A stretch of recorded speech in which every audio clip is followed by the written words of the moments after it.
What's up, guys? It's LJ here, Lawrence James coming at you from Lawrence James Hearthstone. For those of you that do not know, I have averaged 8.7 wins over my last 3 months in Arena. Drafting can be a very, very tricky process, and when I'm giving advice on how to draft your Arena runs, I want to be very careful and very specific in the fact that every draft is going to be a little bit different. I'm going to tell you guys the 4-step process that I use when I'm drafting my Arena runs. Step 1 is rank the quality of the choices available. This is the step that comes easiest to most people, and a lot of people can tell the difference between a bad card and a good card and choose the best card amongst the mix. Sort out which cards you think is the best, the second best, and the worst. If you don't know the quality of the cards, let's say you're more of a beginner player who hasn't had much experience in playing, one very basic way to gain knowledge on this topic is to look up card ranking. Now, I'm in the process of making my own card rankings, which should be out in a couple of days. I'll definitely make sure to share that link with my YouTubers as well.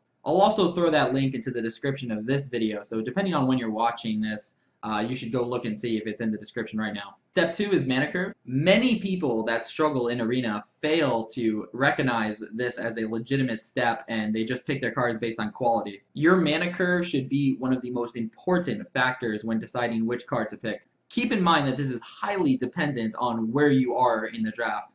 If you were picking, let's say, your first 10 to 15 cards in the draft, quality should be the most important factor most of the time. I say most of the time and not all the time because let's say your first 3 picks happen to be 5 drops, and then your next choice looks to be another 5 drop. Then you need to seriously consider, if I take this 5 drop, how is this going to affect me? So you definitely consider the mana curve early, but it's just less likely that you're going to consider it in the first 10 to 15 cards. As you get above that 10 to 15 card threshold, you really need to be paying attention to where your mana curve is at. Do you have enough 2 mana drops? Do you have enough mid game, late game?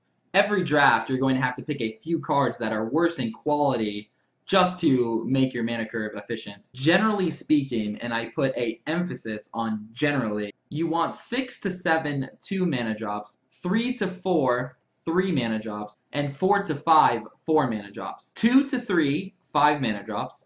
The rest should be filled by late game cards and spells. I go into every single draft thinking the same way, that I'm going to pick a clean mana curve with good quality minions. Does this happen every time? No, and that won't always mean the deck is bad, and I will go into further detail about those times in step 4. Step 3 is synergy. I need to make this next statement very important. When drafting in Arena, you want to avoid picking cards that are reliant on other cards to be good. First, pick cards that are decent by themselves. Let's, for example, say that one of your early choices happened to be a Sunfear Protector or a Bloodfen Raptor, which I know actually can't happen because one's a rare and one's a common. But let's say it happened. Many people would say that let's pick the Sunfear Protector because this effect is good and we can use it in the late game.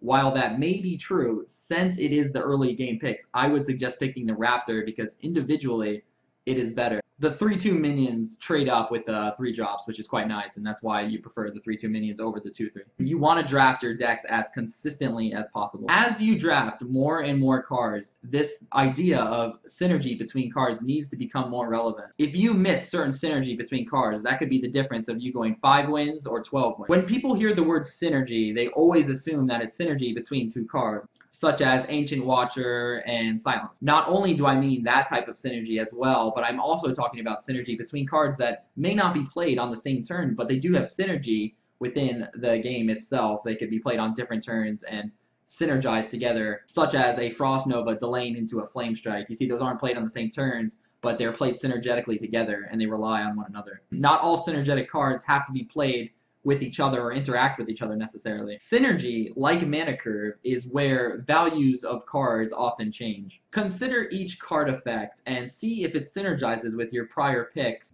and will it be consistent enough to justify picking this very reliant on another card pick. Don't be afraid to get very specific when thinking about synergy. You drafted a Cult Master? Well, perhaps you should look at a low-quality minion in a different light. Murloc Tidecaller, for example, summons an extra 1/1. Well, hey, that's another card draw, potentially. The last step is 4, which is strategy. This is probably the most advanced tactic that you're going to use during the steps, and something that you need to think about on the fly. It's not something that you can preemptively prepare for. That said, it's also one of the hardest ones to give advice on because every situation is going to be completely different. Do not go into your draft thinking that you're going to draft a synergetic deck. Like I said earlier, you should go into every single draft thinking that you're going to draft a clean mana curve with good quality minions. But again, the values of each card can change based on the strategy of your prior cards or the strategy of your deck.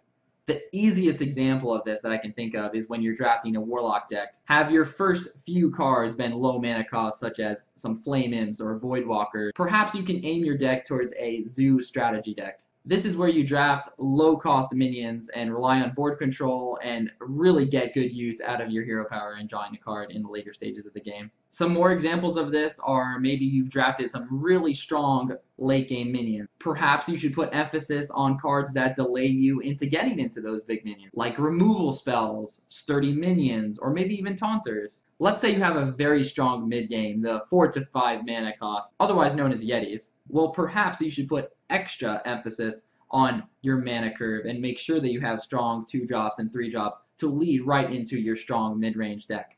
If you liked this video, click the thumbs up. If you think it was helpful and want to see more content like this, subscribe to my channel, follow my Twitch. I just want to take a second to say thank you to all my subscribers. We have recently hit the 1,000 subscribe mark, which I am really excited about. I think that's awesome. We have so much more room to grow, so many more videos to come out, and I'm very excited about it. I just want to say thank you guys. Really appreciate you subscribing and checking out my videos. I really appreciate it, guys. And yeah, thanks so much for watching, guys. Have a good one.